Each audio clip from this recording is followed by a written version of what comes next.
What's up guys, and welcome back to another episode of the Homegrown Career Mode. This is episode number 23, and we start today's episode off with some player training. Of course, we set up in the last episode for the first time this season. Cook is getting 2 drills, Cedric is getting 2 drills, and Collins right now is getting 1 as well, and that will most likely be the case for most of the season. And also a brief look at our starts of the season in terms of our fixtures. We got Liverpool away, Manchester City at home, and Chelsea away as 3 of our first 4 games in August, and these 3 games coming in succession. Talk about a tough start for the Saints, right?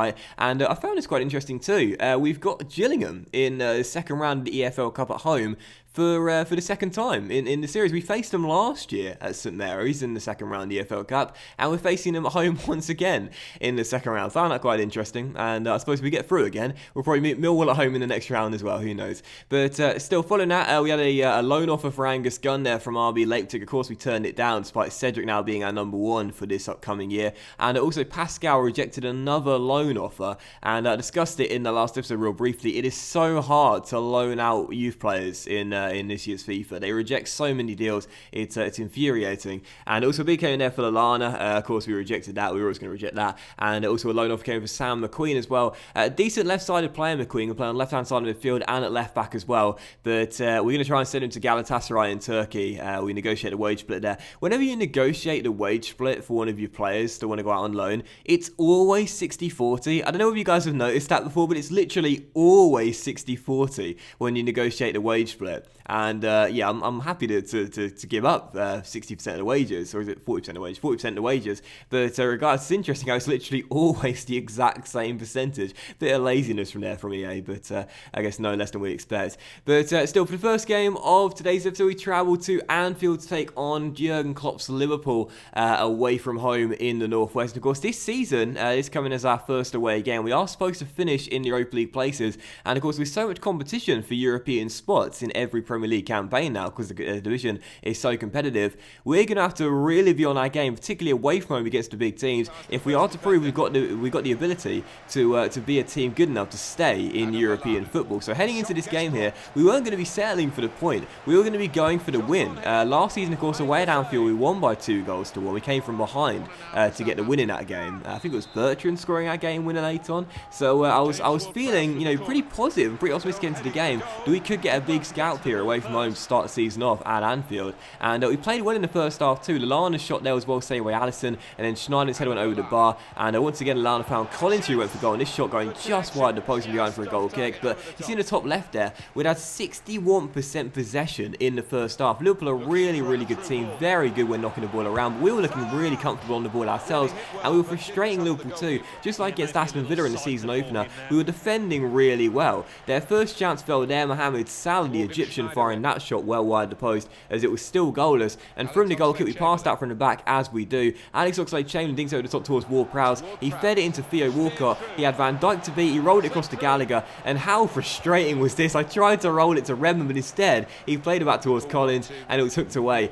I've said before, in this year's FIFA, the passing is infuriating. You have to be 100% accurate, otherwise the pass is going to go astray. So often it will go towards a player you didn't want it to go towards. That happened in that case. Why on earth EA would think I was trying to play it back towards Collins when Redmond was in space there for a one-on-one, I don't know. Either way, my fault for not getting the direction right. It was still goalless. We played a better football. Liverpool had the best chance there. Bobby Firmino denied by a good save by Cedric there, as he was looking for his second clean sheet in a row. So it was still goalless, and our final chance fell in stoppage time, just like against Aston Villa. Adam Lallana on the ball, comes down the right hand side, rolls it into Gallagher, takes it around with teeth, rolls it across to Theo. Oh, and deja vu. Walcott denied by Alisson, his second shot blocked, and eventually, as you can see, with the boys in the centre of Alex Oxlade-Chamberlain, it was headed away by Van Dijk, and that was how the game finished, just like against Aston Villa.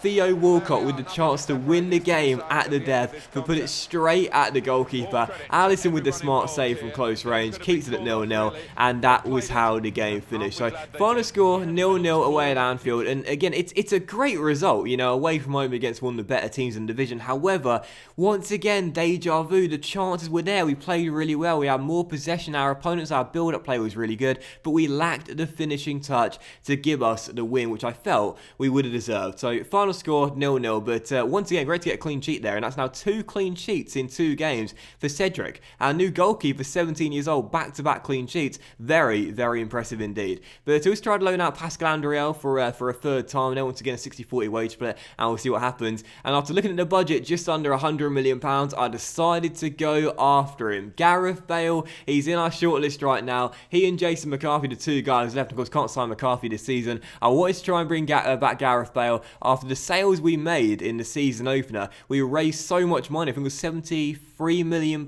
right off the bat. So we had enough money to at least see if Real Madrid would part ways with the Welsh wing wizard. We could pay the release clause at £108.6 million, but if we were to do that, we wouldn't have enough money for a contract and a bonus as well. So I met Julian Lopetegui, of course, just being sacked in real life by Real Madrid. I think it's a really harsh sacking as well, because of course they lost Ronaldo, you know, one of the best players of all time. They got a striker that clearly is declining in ability, and it's a team that hasn't really been, you know, improved on from last year despite those losses. So I thought it was quite a harsh sacking, really. But regardless, we asked Real Madrid what they want for back Gareth Bale. We put in a £60 million offer, and I said I was going to discuss this in the last episode today. The transfer negotiations in FIFA, just at times they really frustrate me. Real Madrid said £63.8 million was enough for Gareth Bale. Now, don't get me wrong, he's now 30 years old, and I get that he's not going to be in his prime for many years, but £63.8 million, that is incredibly low, and especially when you consider the fact that, again, they've just lost Cristiano Ronaldo. Gareth Bale is going to be one of their very best players, one of their talismans in the team.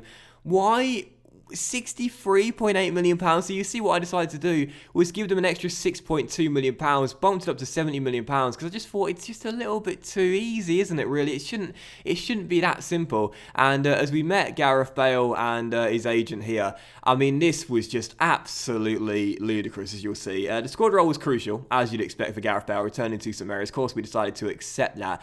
We gave him a 4-year deal, and Gareth said that was totally fine, so he'll probably be staying here until he retires. That was the plan. And no release clause in the contract, quite a surprise, but at least Gareth Bale believes in the Southampton dream. And as for the wages, well, they offered the first deal, and as you'll see, he is going to take a massive pay cut down to £165,000 a week. He's on 250 grand a week right now, according to the game. Of course, in real life, it's of course going to be much more likely to be higher. And the bonus was just a 1.5 mil sign-on bonus. We removed the goal bonus of 1.1 million after 5 goals. But I just thought to myself, you know, my manager Avatar was there, sat stony faced with the poker face there, thinking, is this a good deal for the club? Of course, it's a good deal for the club. That's an absolute bargain. So I decided to again just up the money we'll be giving him. Just again, it's not really for realism, but just 'cause I thought it's just a bit too basic, you know. Offered 180 grand, 1.5 grand sign-on bonus, and as you'll see, I love the agent saying it's not quite what my client was hoping for as well. We're offering him more money, you know. So Bale joins, he's back at St Mary's. I do like this little animation though for this season now, where the player gets presented in the news screen there. Just a little 5-second clip. It's quite nice, isn't it? There, doing the keepy uppies and then booting the ball into the stands. He signs 180 grand a week, £70 million deal, and again, the transfer valuations in FIFA Career Mode are so unrealistic. It is one of the biggest gripes about the game. Now, one thing I do want to say on this real briefly is that I do understand that because FIFA Career Mode has a young player base, a lot of young kids play this game, they want to just have fun, and I get that. That's totally fine, right? But at times, I just think to myself, it's too easy. I said actually in the season finale, 3 episodes ago of this series, that you can't have the game play completely realistic, because it won't entertain enough people to convince them to keep playing. And that's the gameplay, and also if you're playing career mode, the realism of the transfer negotiations and the club performance as well. Now, I totally get that. There needs to be a nice blend and a nice balance between realism and fun.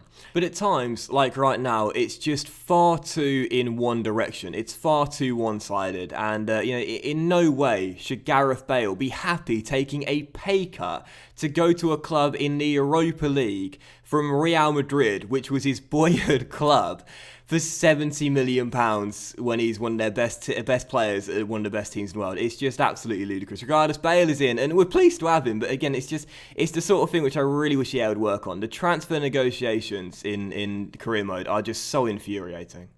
All eyes before the game, and I'm sure during the game, on Gareth Bale, who makes his debut for his new club today. You can see it with us, and it's live. Because like I said before, if you're managing a team like Cambridge United or Lincoln City, and for some reason you've got enough money to bring the player in, you could sign Gareth Bale for them. Because again, club reputation means absolutely nothing to players in FIFA Career. But regardless, for the second game of today's episode, let's move on from that. We will take on Manchester City back at St Mary's on the back of our goalless draw away against Anfield, as we went in search of our first win of the season. As you just saw there, Martin Tyler announcement discussed it. Gareth Bale would make his second debut for Southampton back at St Mary's. So Bale returns. The man we're going to focus on, obviously, with it being his first game today, Gareth Bale. Well, what a big day it is for him and for this team in general, because I think they can be pushed on now with the addition of the Welshman. And as Martin Tyler and Alan Smith discussed the additions to the team, we can now push on and become a better team, which is our aim with Southampton. And we want to get off to a winning start in Gareth Bale's second debut for the Saints. And the first chance fell directly from kickoff as well. Gareth Bale going down left-hand side and rolling it across to Redmond, who was denied by a good stop by Edison. It was a Brazilian turn it behind for a corner. But of course, Gareth Bale will be starting up top in this game alongside Theo Walcott. You saw me put him into the team there. I was contemplating pushing Redmond to play as a striker and have Bale on the left-hand side. Of course, Redmond scored quite a few goals last season. It went very close there, right on cue, 9 minutes in. His shot hitting the post, it was still goalless. But I decided to put Bale up front. He's got the pace, he's got the technical ability. We know he can finish. He's a very decent goal scorer, Gareth Bale. And I said before, when AVB at Spurs decided to operate more in the cam role and he became more of a direct threat, I thought he really expanded his game to being a much more lethal goal scorer. And just 29 minutes in, right on cue, how good was this to see? Gareth Bale did indeed score on his return to St Mary's as he smashed the ball into the back of the net to make it 1-0. His trademark celebration down the camera as he opened the scoring and put us in front. So nice goal once again. Ward-Prowse with a good ball through. Edison got a touch on the shot, but could only turn it onto the post, which in turn hit clipped the inside of it and went into the back of the net. And that was the score heading into half-time. Gareth Bale's goal separating the sides. He had 4 attempts in the first half. You can obviously tell I was looking for him at every opportunity as we led by a goal to nil. And again, we were playing really good football. And like against Aston Villa, like against Liverpool, despite the fact we didn't score, our build-up play was really good. And once again, defensively, we were doing really well. We allowed one shot on our goal in the entire game. That came from Gabriel Jesus there, firing the shot way wide of the post. It was still 1-0. And the final chance for an stoppage time. How about this? Redmond down left-hand side, takes it around Danilo, whips it to the far post, and Bale, oh, I went for the acrobatic overhead kick from Gareth Bale there. Not quite as good of an attempt as the one in the Champions League final. It went sailing into the stands and behind for a goal kick. It would have capped off a wonderful return. Regardless, his goal does separate the sides. Final score, Southampton 1, Manchester City 0, and our third straight clean sheet. What a start for Cedric, our new number 1 between the posts, but no surprise man to match the game winner, Gareth Bale. We're pleased to have him back, albeit for an extremely low and unrealistic transfer fee and contract. But that went into today's episode of the Homegrown Career Window, guys. So a big thank you for watching. Really hope you have enjoyed it, and if you did enjoy today's episode, then please drop a like. Much love, have a fantastic evening, and I'll see you for the next episode very soon.